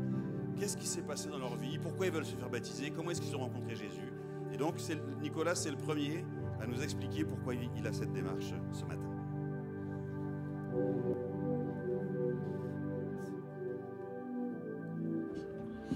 Bon, salut à toute l'église. Alors, je vais vous expliquer rapidement pourquoi est-ce que je décide de me faire baptiser ce dimanche. Alors, tout d'abord, je viens d'une famille chrétienne, 100% chrétienne, avec une éducation chrétienne. Donc j'ai toujours été dans ce milieu, j'ai toujours entendu parler de Dieu et j'ai toujours eu conscience que Dieu existait. Mais durant le collège, lycée, j'ai commencé à me distancer beaucoup puisque c'est l'âge où on devient un petit peu indépendant de ses parents. Donc j'ai commencé à me faire mes propres opinions, etc., mes propres expériences. Et ensuite, l'année dernière, quand j'ai eu 18 ans, je suis revenu à Bure pour les études. Donc je suis revenu aussi à l'église du Sel de la Terre que je connaissais déjà. Et là, j'ai pu vraiment observer une différence avec les amis dans le monde que j'avais, même si j'ai un grand amour pour les amis qui ne sont pas chrétiens aussi. Mais là, j'ai pu vraiment observer qu'il y avait une différence qui était visible, où je voyais des gens qui pratiquaient leur foi, qui la vivaient, et qui étaient vraiment dans un amour collectif, fraternel, tous ensemble, qui me donnait vraiment envie. J'avais envie de l'expérimenter aussi, j'avais envie de comprendre. Donc j'avais envie de revenir, donc je continue à venir. Je continue à avoir des amis, à retrouver des amis d'enfance. Et alors, les questions sur ma foi ont commencé à naître quand j'ai eu une petite discussion avec Dylan et qui m'a posé la question « Est-ce que t'es né de nouveau ?» Donc forcément c'était intriguant parce que je venais d'une famille chrétienne et je ne savais même pas pourquoi il me disait ça. Donc après j'ai eu envie de continuer à lui parler pour comprendre ce qu'il voulait dire. Et à partir de là, on a commencé à plus discuter ensemble tous les vendredis soirs au groupe de jeunes, etc. Et je me rappelle surtout d'une fois avec Laura, où on était dans la même voiture puisqu'elle me déposait. Puis on parlait d'une anecdote sur ma journée d'alternance où dans mon travail j'avais dû mentir. Et moi je trouvais ça plutôt anecdotique, quoi. C'était même pas une histoire pour moi. Et elle, j'ai vu sa réaction de manière très gentille. Elle m'a dit qu'elle mentait vraiment jamais parce qu'elle trouvait que c'est quelque chose d'horrible. Vraiment, je voyais qu'il y avait en elle une sorte de pureté au moment où elle m'a dit ça, qui m'a un petit peu fait remettre en question ma vie, parce que je me disais comment ça se fait qu'on soit tellement différents et qu'elle ait une sorte de... J'avais l'impression qu'elle était vraiment connectée avec Dieu quand elle me disait ça, parce qu'elle sentait que c'était mauvais. Et moi, du coup, à ce moment-là, j'ai commencé à avoir une petite conscience de mon péché qui commençait à naître. Et ça, c'était au tout début de l'année. Petit à petit, je commence à grandir dans mon coin, dans la foi, etc. Et après, on arrive vers le mois de décembre, janvier, où l'église organise le jeûne de début d'année. Donc là, comme je commençais vraiment à avoir soif de Dieu, j'ai commencé à jeûner une fois par semaine avec Mathieu. On cherchait vraiment la face de Dieu de notre côté. Et je me rappelle que la dernière semaine de jeûne, il y avait cette soirée de louange où toute l'église s'est réunie, on a pu chanter, on a vraiment senti la présence de Dieu. Et je me rappelle que là, j'ai commencé vraiment à prier. Et Dieu a prié à travers moi, puisqu'il m'a vraiment mis dans mon cœur cette sensation qu'il fallait que je lui demande pardon. Je ne savais même pas trop pourquoi. Puis après, dans ma tête, j'ai commencé à voir toutes les raisons pour lesquelles il fallait que je demande pardon. C'était des petits détails de ma vie, toute ma nature même, quoi. Et j'ai commencé à comprendre que j'étais vraiment pécheur. Et après ça, j'avais le chant Attaché à la croix qui commençait à résonner dans ma tête. Alors que je ne comprenais même pas pourquoi, mais j'avais vraiment ce chant. Et du coup, je me demandais, comme disait Dylan, est-ce que je suis né de nouveau après ? Et donc, forcément, je me pose la question, on en parle tous les deux, j'en parle avec mon père et tout ça. Et je vois que tout le monde est d'accord pour dire qu'il manque quand même peut-être quelque chose encore. Donc, j'ai fait la première étape de la repentance, mais il manquait quand même une deuxième étape, c'était visible par tout le monde. Et alors avec Dylan, on a fait plusieurs cours d'études bibliques et je me rappelle qu'on avait fait ce cours sur la nouvelle naissance. Alors un soir, chez moi, je reprends le cours. Je sentais vraiment qu'il fallait que je l'étudie, donc je reprends le cours. Et je commence à lire tous les chapitres un par un qui étaient cités. Et je me rappelle qu'il y avait un verset particulier qui m'avait touché, où c'était « Si tu crois de tout ton cœur et que tu le proclames, alors tu seras sauvé » dans Matthieu. Et alors dans ce cas-là, j'ai commencé vraiment à prier Dieu, à prier pour qu'il me donne vraiment cette assurance de mon salut. Et tout simplement, après ce moment-là, j'étais libéré. J'ai senti dans mon cœur une libération où vraiment j'ai pu lui demander, j'ai pu vraiment le remercier, être reconnaissant envers lui parce que j'avais cette assurance qu'il était mort pour moi. Et tout simplement, après ça, j'ai commencé à changer vraiment de manière radicale, peut-être pas forcément visible, mais dans mon cœur, c'était clair, où j'arrivais plus à mentir, j'arrivais plus à manipuler les gens, j'arrivais plus à vraiment ignorer les gens. J'avais vraiment cette envie d'aider, cette envie d'accompagner les gens autour de moi, j'avais envie de témoigner ma foi, j'avais envie d'évangéliser avec Dylan. Et petit à petit, je commençais vraiment à avoir cet amour envers Dieu, cet amour envers les choses de Dieu. Et c'était inexplicable, mais bon, c'était simple pourtant. Et il m'a aussi libéré d'autres petites choses du quotidien qui paraissaient banales quand on est dans le monde, mais en fait qui sont vraiment mauvaises quand Dieu nous met sur le cœur.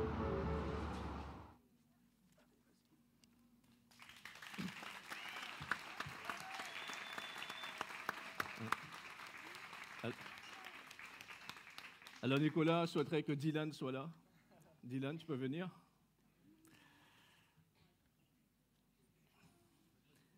C'est Dylan qui le suit dans son parcours spirituel.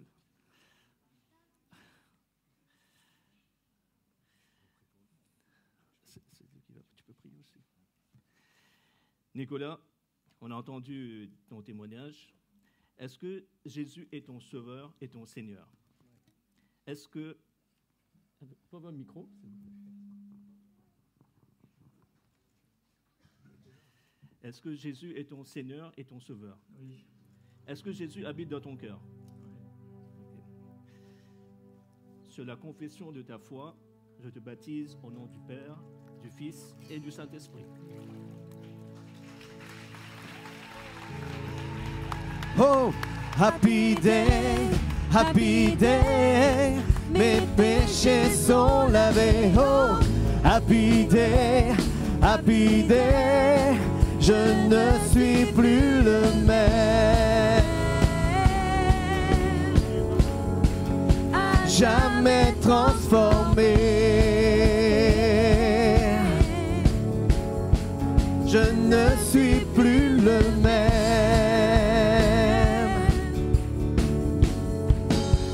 Jamais transformé. Il y a le père de Nicolas et Titane qui vont prier pour Nicolas. On peut fermer les yeux. Papa, je veux juste laisser avec vous ce verset parce que c'est celui que j'ai en cœur aujourd'hui. Ce verset de la 3e lettre de Jean qui dit « Je n'ai pas de plus grande joie que de voir mes enfants marcher dans la vérité. » C'est ma reconnaissance au Seigneur ce matin pour 3 de mes enfants qui marchent avec le Seigneur. Alléluia, Seigneur, nous te rendons grâce pour Nicolas parce que c'est toi qui l'as appelé, Seigneur. Tu l'as appelé des ventres de sa mère et tu as aussi fait qu'il puisse te rencontrer lorsqu'il est devenu adulte, capable de reconnaître ta voix, capable aussi d'entendre ton appel à la repentance, ton appel à venir à la croix pour recevoir le pardon de ses péchés. Pas une religion, pas une théorie, mais la reconnaissance que c'est par ton sang que nous avons le salut, c'est par ta grâce, parce que tu as payé le prix de nos fautes, et parce que tu nous appelles à la vie éternelle par ton amour. Merci Seigneur pour tous ceux dans l'Église qui l'ont orienté, guidé, conduit Seigneur vers toi, qui lui ont montré le chemin. Merci parce que au-delà de tout, c'est toi Seigneur qui agis dans les cœurs, qui parle et qui sauve. Nous t'en rendons gloire Seigneur notre Dieu. Amen. Seigneur, je te remercie vraiment pour ce frère, Seigneur éternel. Tu l'as guidé, tu l'as appelé, Seigneur Jésus. Tu l'as emmené dans tes bras, Seigneur éternel. Il était comme étranger, Seigneur éternel. Il était en dehors de ton alliance, il était dans les ténèbres, Seigneur, mais tu l'as transporté dans le royaume de ton Fils, Seigneur Jésus. Tu l'as mis, Seigneur éternel, mon Dieu, une couronne sur la tête, Seigneur. Tu l'as fait de lui, Seigneur éternel, mon Dieu, son enfant, Seigneur. C'est ton enfant, c'est ton Fils maintenant, Seigneur éternel. Et je prie vraiment que tu fasses marcher, Seigneur éternel, Nicolas vraiment dans la piété, Seigneur éternel. Que tu le fasses marcher dans cette sainteté, Seigneur. Que tu puisses, Seigneur éternel, mon Dieu, faire de lui un homme qui renonce à tout pour te suivre, Seigneur éternel. Qui soit comme, Seigneur, ces apôtres qui ont tout lâché et qui regardent tout comme de la boue afin de gagner toi, Seigneur Jésus. Vraiment, je prie, Père éternel, mon Dieu, que tu puisses faire de lui, Seigneur éternel, mon Dieu, cette bouche, Seigneur éternel, qui va annoncer ton royaume. Cette bouche qui va, Seigneur, prêcher le salut. Cette bouche, Seigneur éternel, mon Dieu, qui va emmener les hommes, Seigneur, à la repentance et à la vie, Seigneur Jésus. Car, Seigneur éternel, mon Dieu, tu nous appelles à cela, Seigneur. Et je sais que tu vas le guider, qu'il puisse toujours avoir, Seigneur éternel, ses regards sur toi, notre Sauveur sur la croix, Seigneur éternel. Qu'il puisse toujours regarder à toi, Seigneur éternel, sur cette croix qui a payé le prix pour lui, Seigneur Jésus. Oh, quelle joie, Seigneur, nous avons aujourd'hui de voir notre frère se baptiser, Seigneur. Quelle joie, Seigneur. Nous te remercions toute l'Église, Seigneur éternel. Tous nous te remercions, Seigneur, car nous voyons, Seigneur éternel, mon Dieu, quelqu'un qui est passé de la mort à la vie, Seigneur. Merci, Seigneur Jésus.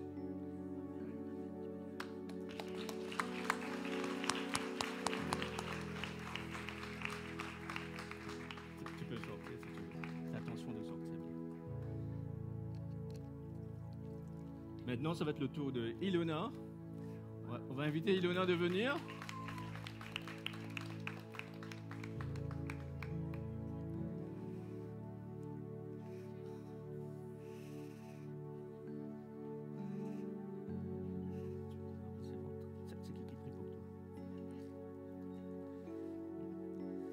Alors on va voir le témoignage de Ilona, très touchant.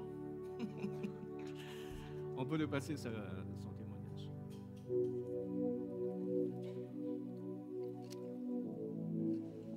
Je me présente pour ceux qui ne me connaissent pas, je m'appelle Ilona, j'ai 20 ans et aujourd'hui je vais donc vous présenter un petit peu ce qui m'a amenée jusqu'ici, jusqu'à mon baptême.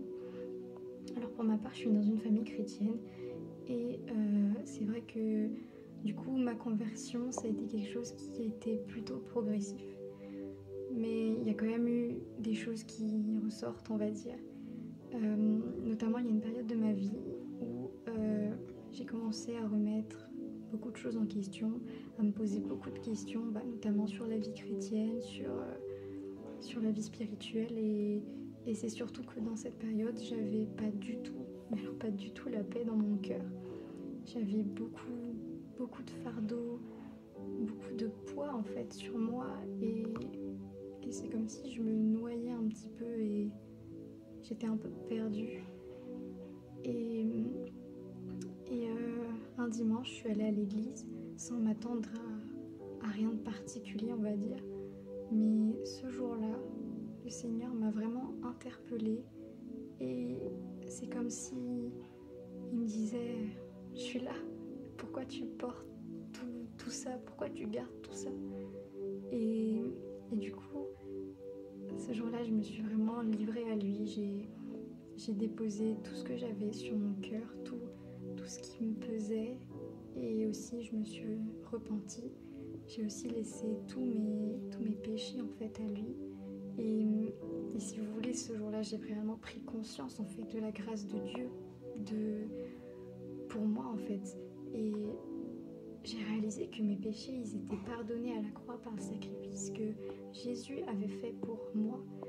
Et à partir de ce moment-là, je me suis sentie vraiment beaucoup plus libre et j'ai eu cette paix dans mon cœur en fait et aussi une nouvelle force. Ça m'a vraiment renouvelée. Et il y a aussi un deuxième moment fort que j'ai vécu et ça s'est passé à The Rencontre cette fois-ci. C'était The Rencontre 2022 et en fait à ce The Rencontre-là j'ai parlé en langue pour la première fois. Donc j'ai reçu le baptême du Saint-Esprit et là pour moi ça a été aussi un renouveau total dans le sens où ça a mis un nouveau feu en moi et la vie chrétienne est devenue plus simple, on va dire. Vous savez, à partir de là, prier, lire la Bible, c'était plus quelque chose que je faisais par devoir mais par envie. Vraiment, il y a quelque chose de nouveau qui naît en moi et surtout ça a été un petit peu la confirmation pour mon baptême, on va dire, parce que avant ça, évidemment, je m'étais posé la question, est-ce que je suis réellement prête pour le baptême? Est-ce que j'avais peur en fait de pas être prête? Et après ça, vraiment j'ai eu la conviction dans mon cœur que oui, j'étais prête et que je voulais faire mon baptême.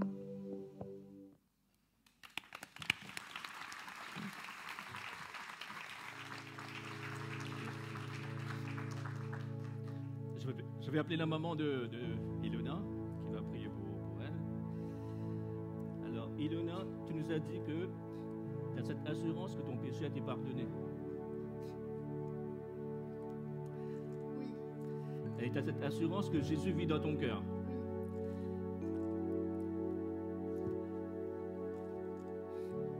Sur la confession de ta foi, je te baptise au nom du Père, du Fils et du Saint-Esprit. Oh, happy day, mes péchés sont lavés. Oh, happy day, je ne suis plus le même. À jamais transformé. Je ne suis plus le même.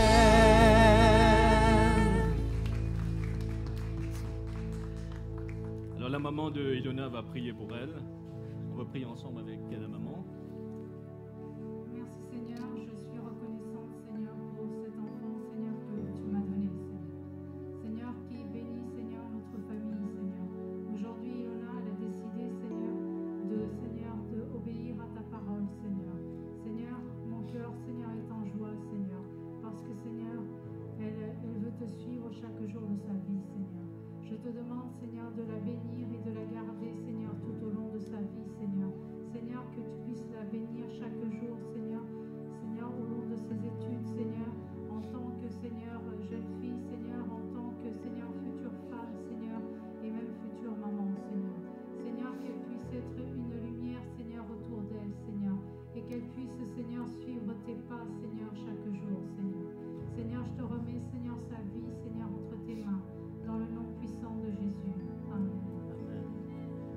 pouvez applaudir Ilona.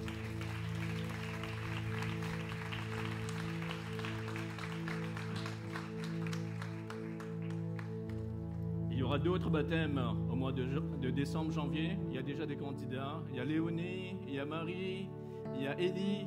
On va les préparer pour le baptême. Donc il y aura d'autres baptêmes dans quelques mois. Si vous êtes aussi prêts pour le baptême, venez me voir, on pourra en discuter. Je vais laisser la parole à Victor. Je vous invite donc à vous lever. On va chanter ce jour vraiment, cette magnifique journée. Un happy day, comme on pourrait le dire. Ok, c'est parti.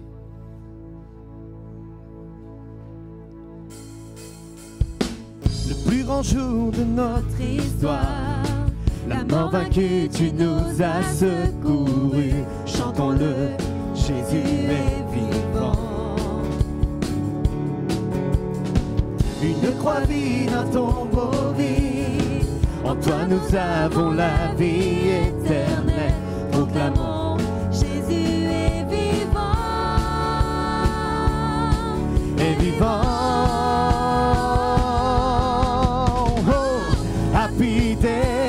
Happy day, mes péchés sont lavés. Oh, happy day, je ne suis plus le même. Oh, oh, à jamais transformé.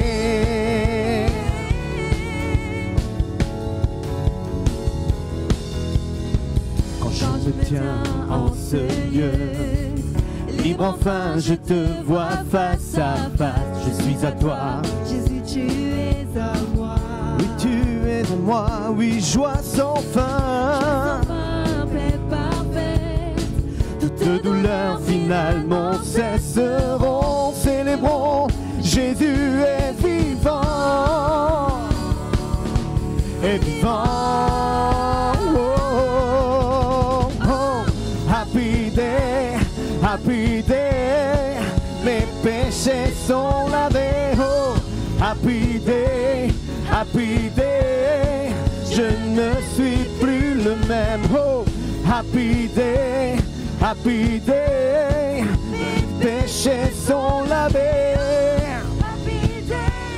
Happy day, je ne suis plus le même. Est-ce que tu peux déclarer oui à jamais? jamais transformé. Oui à jamais. Yeah. Je ne suis plus le même. À jamais transformé. Alléluia, nous pouvons applaudir bien fort le Seigneur ce matin. Quel glorieux jour, n'est-ce pas? Vraiment une journée magnifique. Une matinée magnifique, c'est vraiment un plaisir de voir nos jeunes pouvoir témoigner comme ça de la puissance de Dieu, de ce qu'il fait. Alléluia, Dieu n'est pas mort mes frères, hein? Alléluia, c'est vraiment une joie d'être dans la présence de Dieu. Alors je vous invite tous, bien évidemment, la semaine prochaine, vous savez c'est ici que ça se passe, tous les dimanches à 10h30. Alors je connais pas la formule, mais je sais qu'en tout cas c'est le même jour, le même lieu, la même frite ou quelque chose comme ça. Ah, c'est la même patate, pardon. C'était une blague. Et surtout venez avec des amis, venez, vous avez vu ce que ça fait, c'est une joie immense. Donc à tous un excellent dimanche et une bonne semaine à tous.